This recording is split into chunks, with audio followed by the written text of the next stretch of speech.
Hi, everybody. Welcome to the HD Photo Hub webinar today. We have a very special guest, Neal Young. I think everybody checked their emails and they were like, wow, they got Neal Young on the webinar today. It's not that Neal Young, but I actually think this Neal Young's even cooler. So really excited to have Neal here today. He's a media business owner. He's a shooter himself. He's New Hampshire based. He's also the co-host of the Shooting the Shit podcast with Rachel Ann. That's one of our favorite podcasts. We sponsor that podcast. We love it. It's super entertaining. If you haven't checked that out yet, pause this thing and go to their channel and watch an episode of that. But yeah, Neal, we're super happy to have you here today. Can you give me just a little bit of a background about your business and what you're doing over in New Hampshire? Yeah, sure. So, thanks, Kevin, by the way. Yeah, Yeah. yeah, and you got to check, and it's shooting the shit, guys. And if you're looking over on Instagram, it's Grow with Rach and Neal. Just because we had some name issues with the swear word, but yeah. So I'm the HYN group out of New Hampshire, and so we're real estate focused media creators, and I got my start. Well, you know.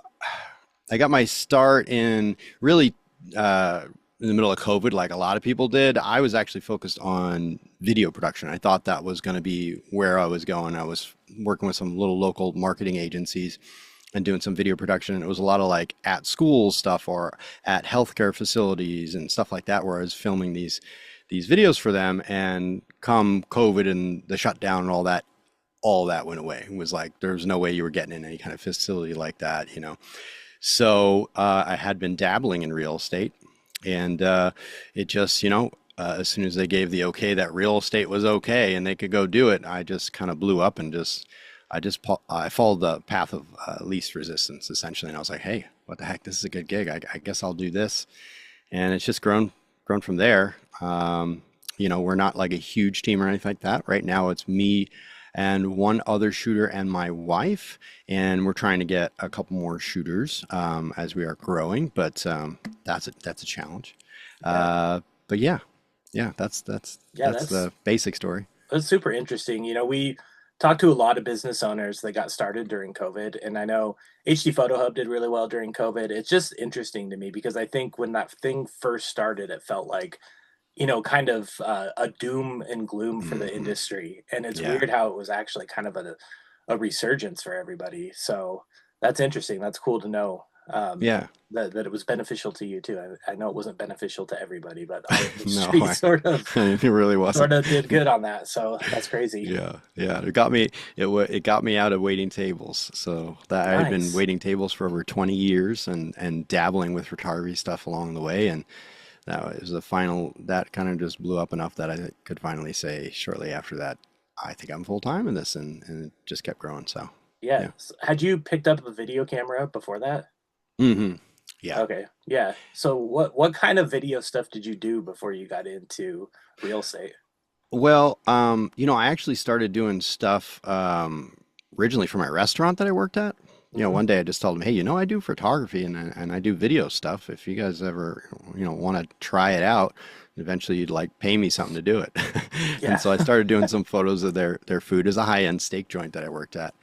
And then eventually we said, hey, well, I did a few little video things and I said, hey, you want to try to do like a holiday video? Or I forget it was my idea or the owner's idea, but so then we did like a holiday video where we highlighted some of the patrons and we highlighted some of the staff, and then eventually we started doing that every day year. We still pretty much do it every year. In fact, we did one in the thick of COVID with the owner in the middle of the restaurant, empty restaurant, with his head down, just like, where do we go from here? And Yeah. it was like, wow, it was really cool, but it was intense, man. It was like they survived that year from patrons just showing up. They started selling the steaks, frozen steaks and all the goods that they normally would prepare their high-end, dinners. They were just selling them as like bags of like, how many ribeyes do you want? And people came like every week to buy them just to support the restaurant to keep it afloat. Yeah. Even there, he was like, I remember him saying in the video, and thank you to all the people who supported us through this because I know you still have like 3 freezers full of steaks that you didn't even need. You know what I mean? Yeah, that's awesome. That's Yeah, yeah. People are cool, right? Yeah. Like that's So awesome. it was cool. So yeah, I did a bunch of that. So and that just led to other other stuff, videos for myself for advertising my business and stuff like that too. And local businesses, a couple different local businesses I helped out with some video content. And yeah, just grew, just like anything Yeah. does. You start somewhere and it just keeps going. All right, Neil. So it's time for the seasonal snapshot. Like we talked about earlier, you're in New Hampshire. Yes. So HD Photo Hub's based in Spokane, Washington. So we're kind of on the opposite end of the United States. So I'm really interested to hear, what is going on in New Hampshire? How is the Mm. market this spring? What are you seeing? Just kind of what's the general pulse over there? So I do talk to my agents a lot too. So a lot of the pulse I get, besides, me being booked, is a lot of pulse I hear from them. It's interesting because there's been a lot of changes with some of their rules and regulations, and the lawsuit against the agents and all this stuff that happened, where now they have to disclaim, how the rates work and all this stuff. That impacted a lot of agents and kind of slowed them down, whereas some agents ran with it and exploded, embraced it. So something to consider is that whenever there is a change, there's also an opportunity. So some of the agents I speak to are struggling, and I don't see them as much. And then some of the agents are just killing it and keeping me very busy. So I had a very rough winter. It was a lot slower this winter than past winter. And spring, I've heard in other markets, was insane right out the gate. It was a little slow to start for me here in New Hampshire. And now it is full tilt. I'm full booked out like I normally am. So it's going really well right now. Um, but a lot of that is, I'm seeing a lot of my clients are repeat clients. I don't have zillions of clients. I have a lot of great repeat clients that do good business that just keep using me over and over. And I'm always like, wow, how are you doing this? Because I see them so often, Yeah. and they're not all. A lot of them are individuals that are just doing that. One of my biggest clients is a team, so I see them a lot. But some of the individuals that I've seen so many times this spring already, I'm like, you're gonna kill this year, aren't you? So it feels good, it feels positive, but I do know that the market is different here. Things are not flying off the shelf like they used to, which can be good for us. Yeah. There's a lot of price reductions in our market, a pretty high number compared to what it was, last year. So I think a lot of people are still working off, last year's kind of, how things worked a year or two ago, and now they're finding that they can't just price whatever they want. It will sit. They will have to do a price reduction, and all of the higher end stuff is sitting around a lot longer. I've got a few clients that have some, 1.5s and above million listings, that those ones are sticking around and a little harder to get going. So we've tried to help them with a little extra, hey, do you want like an extra edit of that content we did to Yeah. put something out again? Yeah, actually, that'd be helpful. And a couple of those things we've just done as a little bonus, like, hey, I saw that thing's been sitting for a while. What if we did a little extra edit of that? And they're like, yes, please. So that's been good to just kind of stay in touch with that and help them out where they need it. But generally speaking, they're doing well. They're still getting good offers on houses, and we're still getting booked. But it's definitely not the same as it was a year or two ago. Yeah. Yeah, that's super interesting. We hear a lot of that where so we've seen exactly what you're saying. Like a lot of people started the spring off just hot as chicken grease, like it was Hmm. crazy. Hmm. Some people are probably the majority are closer to what you just talked about, where it was a slow start, but it's looking pretty promising now. And then there's Hmm. some markets, like I just talked to a business in Canada a few weeks ago, and they're Mm. struggling up there. Like the listings aren't hitting.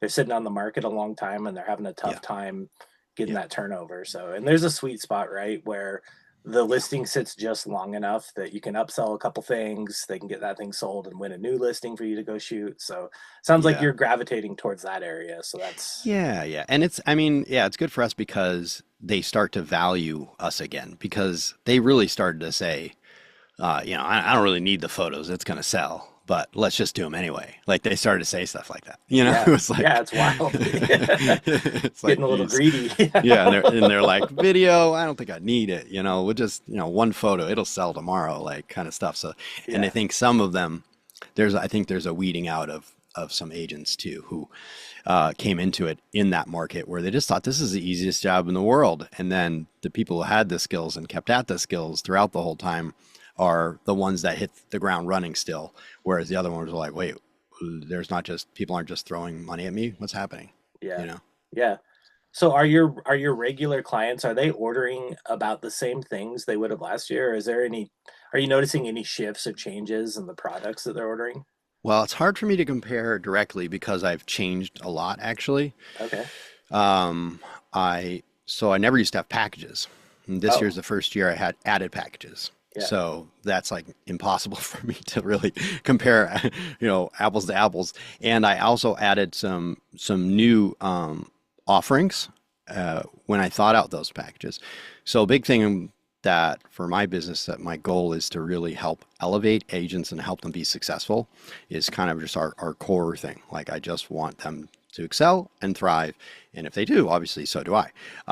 And so in thinking about that, I wanted them to be aware of all the offerings that we had because previously with the a la carte, I think they just kind of, there was a lot to look at. And I think it wasn't all as obvious, like your marketing kit, for example. I used to just say, add a marketing kit, but I don't think they really knew the value and what was really in the marketing kit. Yeah. So in the packages, I did something a little, I don't know, controversial or different or whatever. It has its pluses and its minuses, but for my packages, I added the marketing kit to each of the packages, and basically listed. I instead of just saying marketing kit, I actually added each as an item, a line item, that it was a website, that it was Yeah. customizable reels based off your photos, that all the printable flyers, all those things. An app, I even wrote that there's an app in the kit, even though it's not like something you don't get without the app.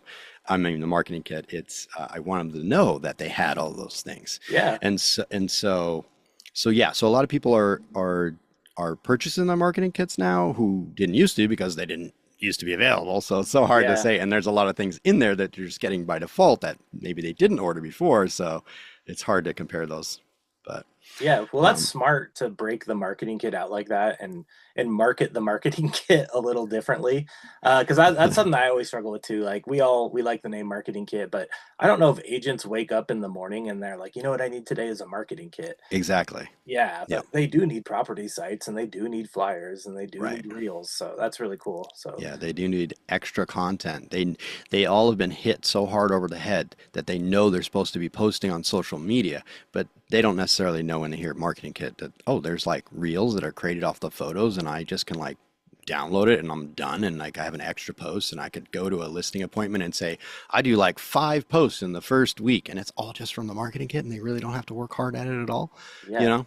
So, yeah. yeah, great. So, Yeah, we yeah. love the marketing kit. So that's Yes, awesome that it's working we do. out for you. We do too. Yeah, I say we because I'm thinking of Rachel, my podcast partner, as well as yeah, our team. But yeah. Oh, and I should say our team. So I mentioned my wife as well. My wife, and I should mention this, is that she does headshots and lifestyle photography and portraits and all that. She's not a listing photographer, so she focuses on that stuff, which is also a little add-on that we can sell as well as like headshots on location, or they can come to our studio that we have and do headshots. And she's also started doing some social media training and stuff out of our studios as well. oh, So that's cool. yeah, Yeah, she's great. We met her at PMRE last year. you can't miss her. Yeah, well, yeah. Are you on that topic? I guess are you planning on going to PMRE this year? Yes, Okay, yes, I am. Yes, I cool. am. PMRE was awesome. Yeah, If you're listening or watching and you haven't been to PMRE, you really got to look into it. There's like you said that you were there one year and you kind of had this like aha moment, like something you need to work on. hmm That happened to so many people that went last year. That was the first time I went last year, and so many people I talked to, and you make some friends there, and you end up chatting with them throughout the year, and they were just like, we all kind of went like, oh, we need to do a few of these things, and we tried new things in our businesses, and it was inspirational as well as educational and also just a lot of fun and networking with like-minded people. It's really a really fun thing to do if you can. yeah, yeah. It's Yeah. awesome. I think the pre-sale tickets go on sale May 29th. So Oh, really? I'll put that up here. But yeah, if you're watching this and you want to go, those pre-sale tickets go pretty quick, and that's the cheapest way to get in. And it really is a super fun time. It's like it's the most fun way to learn and get a kick in the butt at the same time. I Hmm. highly recommend it to anybody who's looking for kind of like a shot of adrenaline to look at their business in a new way. And it really is business focused. So Yeah, and even just being there and picking somebody's brain, you go out to lunch with somebody and just ask them a couple questions about their business. It's like really eye opening, like things you wouldn't have thought of that they do, and vice versa. And you're like, huh, oh, okay, yeah, yeah, yeah, it's that's it's always great. great. You meet somebody and they do something different and it's easier and it gets better results. And you're like, wow, that's so Yeah. cool. I can't believe I've been doing it the hard way for so long. And I would say, we get a couple comments every now and again, and we just got one recently from a listener on the podcast. This just happened to be on one of the YouTube videos that we have posted as well as where you get the podcast. But he just said something like, it can be pretty sort of solitary being a real estate photographer sometimes. And he said it's just nice to hear, like-minded people talk about things. And on the podcast, we call it shooting the shit because we shoot the shit just like Rachel and I will call each other throughout the day and complain about something or ask for help about something or got any thoughts about what I should do with this. So the podcast is kind of like that too. It's nice to just hear perspective of somebody who does the same thing as you and that has some of the same joys and misery that you have. Yep. So same thing going there. You can be surrounded by these people and it's nice to make a friend in the business that gets what you're talking about because you can't always talk to your wife about, the client that didn't understand the difference between a video and a slideshow. Yeah. A little context needed there for that conversation to land. Right. So, yep.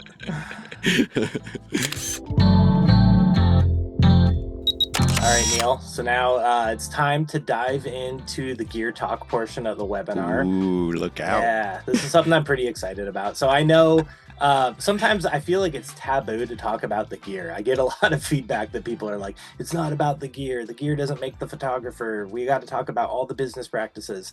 And I totally get that and understand that and agree with it. But still, I want to talk about a little bit of gear today because I do think it's interesting. And I think, it's just like I want to know what everybody's shooting on, what the current trends are. So Yeah. I'm super curious, like what you're working with this season. I love the gear. I love it. It might be a problem I have. If you could see this room down here, you would know I have a problem. There's just like lots of white boxes. Yeah. Well, I see like some cameras like coming out up over your head. Oh So I know yeah. there's a lot of stuff. Like, Yeah, yeah. we got those are little film cameras and stuff. But yeah, so we do all the services, right? So pretty much, I always say people say, "Whoa, do you do this?" I said, "We do whatever you've seen for real estate media services. Yeah, we do it." Mhm. But so for basic gear like camera, I use a A7 IV Sony. But like sometimes people are like, "Oh, I should get that." I'm like, "Well, consider it first. I don't know if that's really what you want." For me, I do other photography sometimes besides just real estate, and I started doing that before I got into real estate. So I wanted something with more megapixels.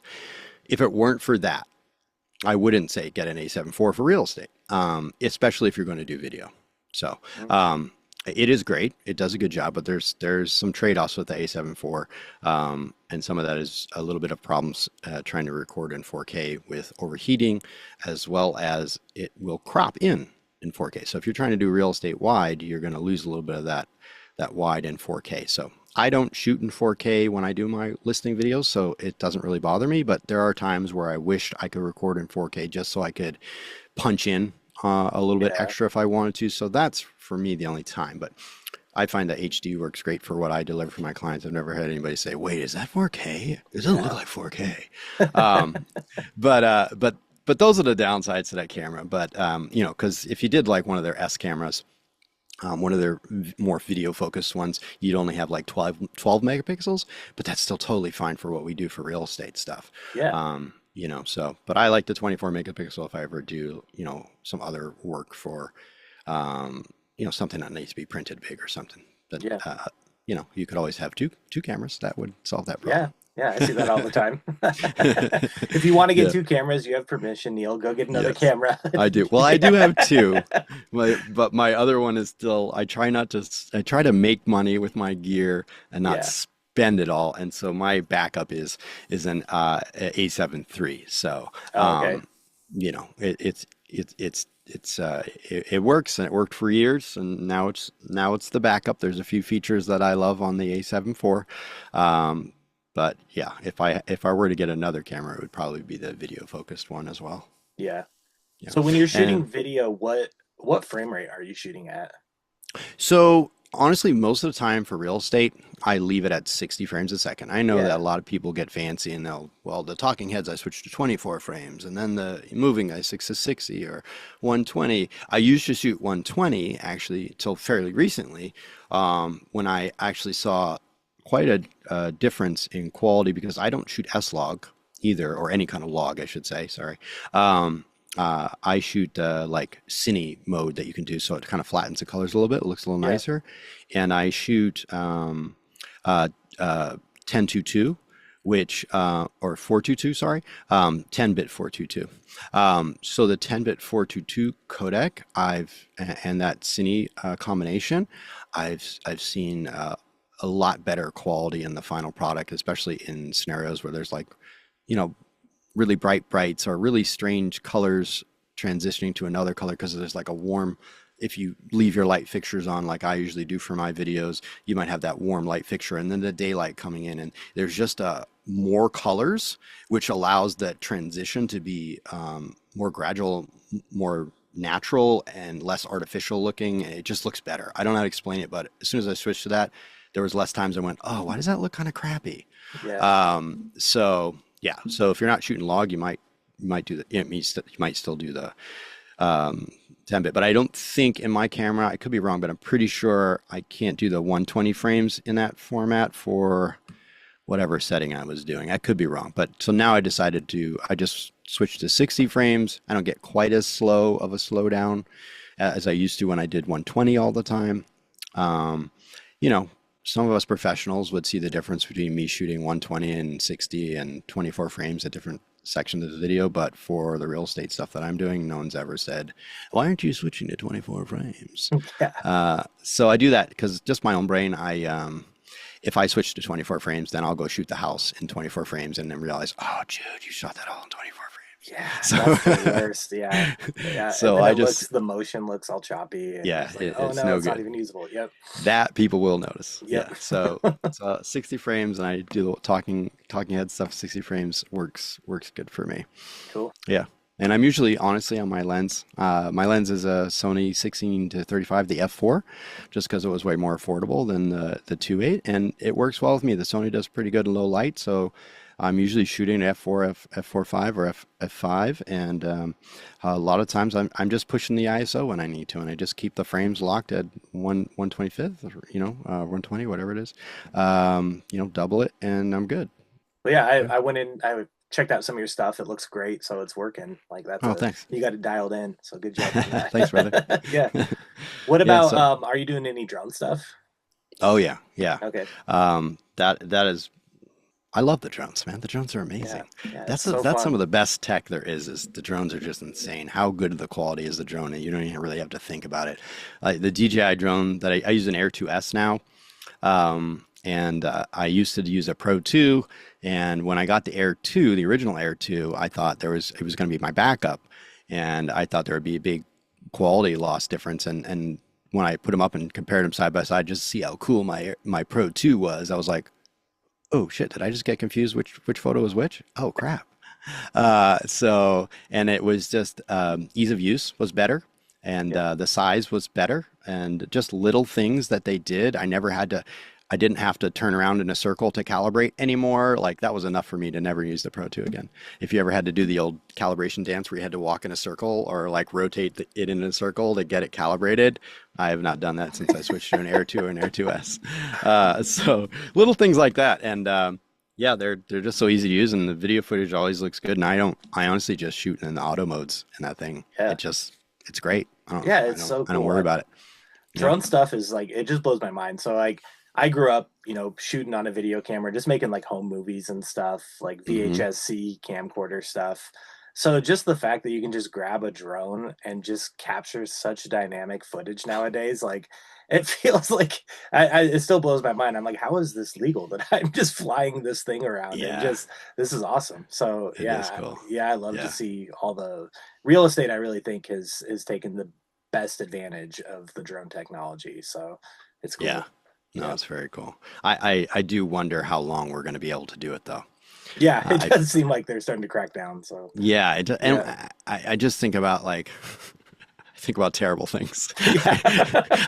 I was talking to a real estate agent the other day. He used to be like a national security kind of role where he would go and stop threats and they would tell me about the threats and like airport threats and stuff like this. And all I could think in my head is like drones. How do you control drones? How do you control every Yahoo having a drone that could fly it into anywhere? Yeah. You know, like that's the scariest thing I can think. So that's why I go, I don't know how long we're going to be able to just fly these things around so easily. Yeah. Yeah. Yeah. Because you just go to Costco and buy one and Yeah. you're in the I air. mean, I don't even want to say any more out loud. Like, you know Yeah. Yep. what Yep. I mean? But it's So cool right now. It's a it good is so, dude, technology right now. Yeah. it's really cool. It's Yeah. amazing. But yeah, we might be a little bit in the wild, wild west right now and not realize Yeah. it. Yeah. So yeah. But yeah, and if anybody's like trying to get into a drone, don't get caught up on you need the most expensive crazy thing. You can get the Air and even the old Air 2. I still use that thing as my backup for the Air 2S, and they're not super expensive and they work great. If you could find one, the Air 2S works great. There's also some of the minis now Mhm. are so good. The footage you wouldn't know that oh that was this little tiny drone. It looks so great. The footage out of it for stills and for photo. The only time you're going to need that bigger sensor and all that stuff is if you're maybe doing a lot of low light. But even mine, I do the twilight shoots in the Air 2S and it looks great. You know, I just can't. You know, you only have that short period of time till it gets super dark that you can't. The footage starts to fall off. But Yeah. yeah, Okay, I gotta ask you one more gear question. I'm yep, super curious. Do you use a stabilizer when you do yes. video in the okay. Yeah, Which so I stabilizer? used right now. So I used to use the Ronin. What was the original Ronin? I forget the one-handed one. Is that an R? I don't know. But I use the RS4 Pro. I think it is now. Yeah. Okay. Yeah, which is great. It's a really nice gimbal. I think there's still going to be a lot of advances. I think there's still room to make these gimbals even better, just to make the ease of calibration, I think is the biggest thing. Like just getting that thing Yeah. set up the first time and knowing what the heck all these settings are. Like they need to simplify that. And once they do, it'll be outstanding. But Yeah. there's definitely a learning curve. You get it and you're like, oh, this isn't as easy as it looks because you really need to get it dialed in. But once you have it dialed in, like I'm afraid to touch it because it's like, okay, it Yeah. works. It's great. Don't Yeah, touch it. Um, totally.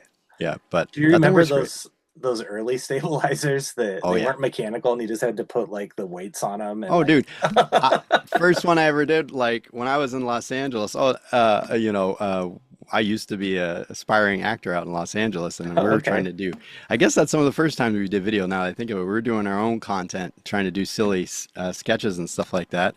And I did a lot of improv and sketch comedy stuff, like live theater, kind of 99 seat theater stuff and everything. But yeah, my first stabilizer, I did the DIY, like watched a YouTube video and got like the like iron pipes from Home Depot and put like a weight at the bottom of it and like attached it to my camera so it was just kind of counterbalancing a little bit, but it wasn't really doing much. Yeah. Oh yeah, yeah. I've run the gamut of these things. So yeah, from there to here, it's amazing. But still, like for it to hands, if you like handed somebody who never used a gimbal, if you gave them my RS4 Pro and said, "All right, balance your camera on this," they'd be dead in the water. Yeah. Yeah. Yeah, they were just like, "No, no, no, I'll just hold it." Yep. Or they go, I've got this right here. This Oh I'll just yeah. use This has it's the way built-in stabilizer. comes in way better. Yeah, Yeah. yeah, Yep. absolutely. All What right. about you? Do you use what kind of gimbal do you use? So I don't do a ton of shooting outside of like tripod talking head stuff. So Oh, I okay. don't have a ton of use for it, but I do when I do use it, gosh, it's the DJI. So I'm shooting on an iPhone when I use it. Hmm. Um and I hate it. Like I Oh yeah. cannot get it dialed in.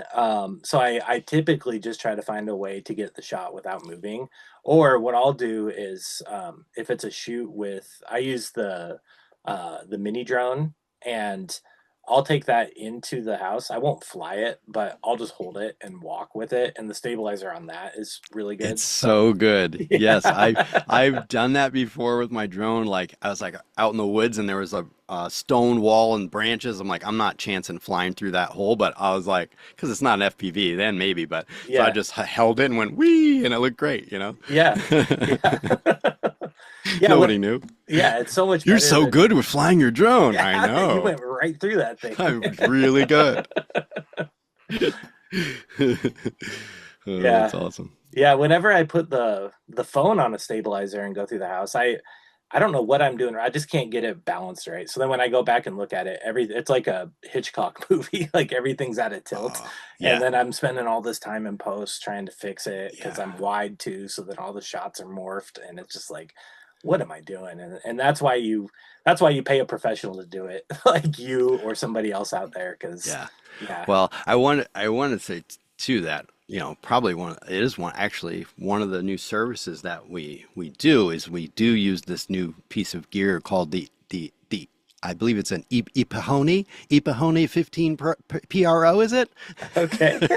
No, yeah, the Sounds iPhone. interesting. Yeah, no, the iPhone. Oh, I I'm totally like, wanted I've to. never I heard was of like this. planning to throw that out to you at some point, but you already brought up iPhone, so I was like, oh, Yeah, I'll say my gag. But yeah, the Epihone, right over my it's head. very it does audio, it can take photos. I guess you can call people on it. Yeah. Um, but one of the new services we added in a part of our packages is actually we added like speed through reels or just a no talking agent on camera reel, which is one of the things that actually they've really been excited about.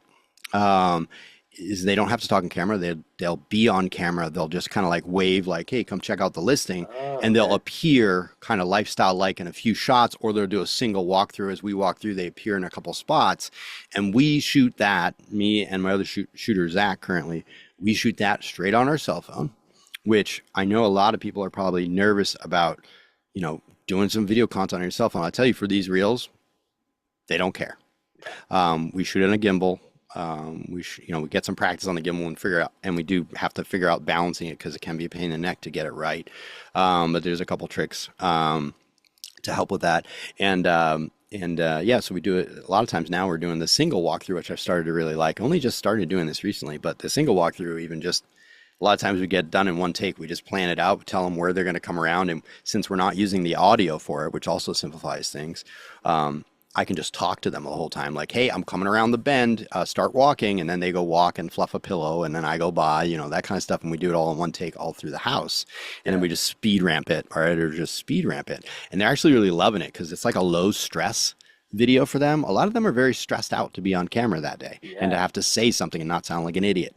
Yeah. And so they know that they need to be on camera, and they know that they need to have a presence on social media. So it kind of covers all that, and it's easier for us, Yeah. and it's kind of low stress for us too. So I kind of really like that actually. Yeah, It's that's fun. really smart. That's awesome. Yeah, because as Yeah. much as agents like to talk, they don't really like to do it on camera. So, not all of them. So that's smart No. to get them No. Yeah. in a comfortable spot. Only a few of them just thrive there. Most of them are terrified. Yeah. Yeah. Yeah. All right, Neil. So, is there any gear in your bag that you think is like underrated or underappreciated? Something that you wish more people knew about? Yeah, for sure. Okay. There's a lot of it. There's a lot of things that like I'm like I gotta tell people, and I try to tell people, but they think I'm crazy. But there's there's some of this stuff that is so great. Like, okay, so I brought out a couple of these things just to show you. Like, this is the simplest thing, but like I have a think tank battery organizer, dude. Okay. You'll only screw up your batteries not being charged once and then be organized with your batteries. Okay. Yeah. So I love the think tank. This one has a little like strap in the back. So this is the little thing I love. Go to Oh, an expo and you get a lanyard. So yeah. I throw a lanyard through it, and the lanyard has a little clip on the end.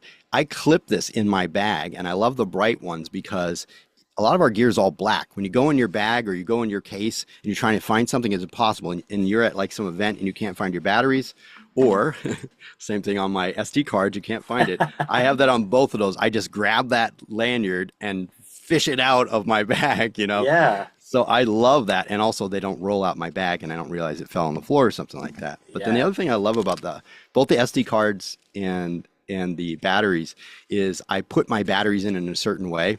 So if you can see this here. So the Yeah. battery, well, you probably won't. But the batteries I put in, so when they're charged, the connectors are down and facing in. When it's after it's dead, I put it back in here with the connectors facing out and up. So I can look at this and go quickly, oh geez, I only have one battery that's charged still. Yeah. So there's never going to a shoot thinking all your batteries are charged and getting there and they're all dead. Yeah. You know, you just do that every time. So that's honestly, this thing is so valuable to me because ever since I've been smart and organized, I've never showed up to a shoot with no batteries charged. Yeah. That was not a fun day. Yeah. That's got to be the worst. And then your SD card organizer, same thing. I face them. Connectors up is when they've already been used. I call it thirsty. When you can see the connectors, that thing needs to go somewhere. Don't Yeah. touch it. Like this needs to go to my computer. The other ones need to go get charged. Yeah. If they're facing up, I can read the label. I know that I can use that card. So that's unsung. I've got a couple little quick ones, right? So like Yeah. if you don't have a little dust blower, Yeah. especially if you're doing video, okay, you get a little speck on your sensor. It's not a big deal if you're taking photos. You can just edit it out, clone it out. But when you're doing video and that speck is in the sky and moving around as you move around, that's no bueno. So you see that little speck, this little guy can get that off in a Yeah. second. And then if you're a drone operator, What do you call that little guy? this one's like a rocket. Yeah, it looked like a rocket. This brand is Giotto, I think. Yeah, and they call it Rocket Air. This is like a small, Okay. they have a bigger one, but that's a Rocket Air. Cool. Extra propellers, especially if you're doing video with your drone.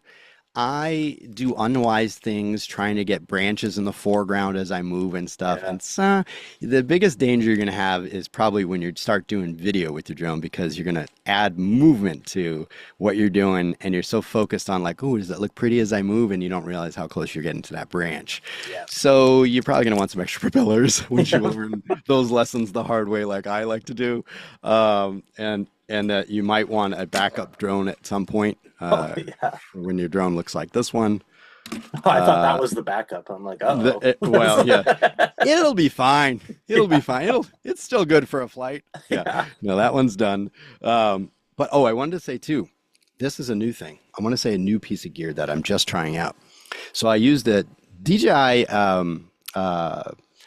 mic 2s are kind of standard, or DJI mic are kind of standard in the industry right now. But they're kind of a pain in the neck in some ways. I don't like how big and bulky they are. I don't like that DJI throws their logos on everything. And I don't like, they're kind of expensive, especially trying to like get other shooters to get mics and stuff like that. You know, if they pay for it out of their pocket, whatever. But if you're trying to help them, or, you know, it's just hard to tell somebody, hey, go spend $350 on a mic. They do Yeah. have like the mini mic as well. But I still think this is a cooler new offering that no one's ever heard of. It's called Hollyland. It's what is it? I think it's like a Lark M2S or something like that. But the coolest thing is the form factor. Yeah, It's it the looks cool. teeniest little lapel mic. So that little circle in front is the only part that shows. So this clips, you know. Oh yeah. That looks way And so, better than that and big box. it's so easy. You just clip that and it looks like nothing. It's like, yeah, that's what I've been wondering for years why we couldn't do that. Now, it doesn't have all the versatility of the DJI mics. So those DJI mics are bigger because they also do internal recording as a backup and stuff like that. So if you're doing like event stuff that like you couldn't ever redo, like a wedding, this probably wouldn't be the mic kit I would use as my main. Maybe you do this and some other backup. But because I just review my footage after we shoot it, I always listen to it and go, did that sound good? Yeah, we're good. Like, I don't worry about that. Yeah. And the other thing that's really nice about it is just the ease of use. The DJI is great because of its versatility and all the menus, and you can change every single thing, but it's also daunting. Whereas this thing, you literally just have like a couple buttons to click and you just turn it on and it just works. And it's like if somebody never if you wanted to get somebody to do like just start doing video on your cell phone because it's the easiest thing to get into because you already have one. It comes with the adapter. You just plug into the Oh, phone and nice. you just clip this thing on. And literally, the first time I used it, I never did anything. I just plugged it into the phone. I clipped it, and it worked. And it worked. Yeah. It sounded great. And I was like, okay, well, I could pretty much give that to anybody using them, not have to, study for a weekend to figure out how to use it. Yeah. So What's yeah, that one called again? this is here. I actually just bought one for Zach, my other shooter. It's so here's his.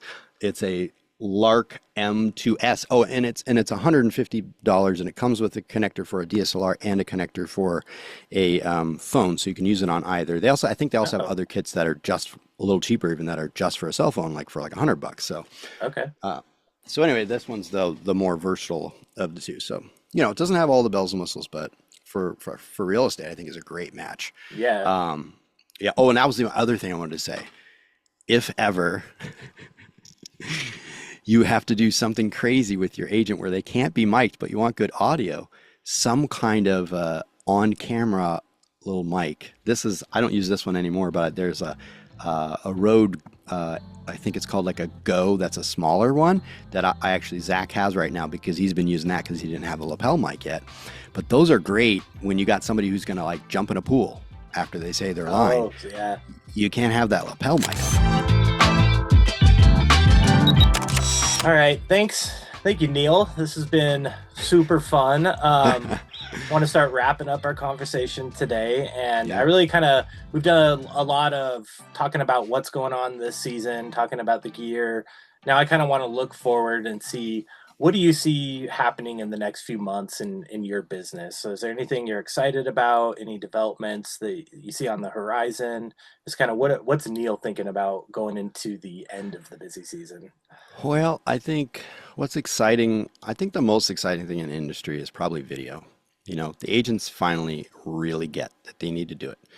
And I think it's the thing that's still probably the most challenging for them to, replicate without some help in a professional way. So they need our help. And so I think if you're not doing video yet, it's a really solid way to really build a better connection with your agents. If you can help them with social media, whether it's just how to do social media for themselves, or if you can help them with content for social media, even starting with the marketing kits for more assets for them to use to help them succeed. And if you can create great videos that not only make the house look, but make them look good, if you're tapping into that, you're really going to start to build that relationship. So that's really what we're doubling down on, is really just trying to do what we can do to highlight these agents, to help them be more successful so that they feel like they're doing what they're supposed to be doing because they've been beat over the head with it so hard that they know they have to. So they want to obviously succeed there. So if you can help them there, I think that's really where you need to go. And then the other real big thing I would say is Rachel and I on shooting the shit and the Grow course platform that we have now. We're creating courses to help real estate media creators, and that's what's really exciting this year. We're almost to 100 episodes that we've done on shooting the shit. We've been at it for, I can't believe it, how it happened that we've been at it 3 years now, which is just Wow. insane to me. Yeah. And so we did just recently, Rach came to visit and we filmed a whole bunch of content. Some of the content is some fun content where we highlight HDPhotoHub because we love you guys, and HDPhotoHub sponsors the podcast. But we've created some fun content that'll be coming out for that. So we're really excited about that, but also some content on helping real estate media creators with like some video stuff, with additional things like for slow season, how to do headshots to kind of fill the gaps and also provide value to those agents when they're slower and they have more time, and some other stuff like that. So we're excited to have some of those offerings coming out.